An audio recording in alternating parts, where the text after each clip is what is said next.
எல்லாருக்கும் நிரந்தரமான ஒரு வீடு இருக்கணும்னு சொன்னோம். உடனே எங்க ஆட்சியிலே நாங்க எல்லாரும் வீடு கட்டி கொடுத்துட்டோமே அப்படிங்கிறது. இல்ல நான் கேட்கிறேன், இங்க உங்களை தான் கேட்கிறேன், இங்க வாடகைக்கு இருக்கிறவங்களே இங்க யாரும் இல்லையா? எல்லாருக்கும் சொந்தமா வீடு கட்டி கொடுத்துட்டாங்களா?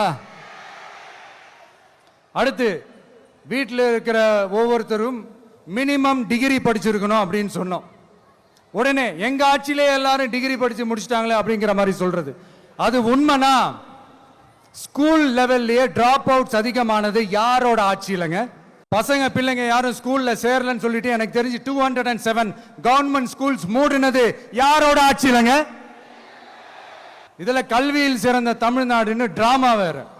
அடுத்து குடும்பத்தில் ஒருத்தருக்கு நிரந்தரமான வருமானம் வரணும், வேலை வாய்ப்பு கிடைக்கணும் அப்படின்னா நாங்க கொடுக்காத வருமானமா, நாங்க கொடுக்காத வேலையா அப்படிங்கிறது.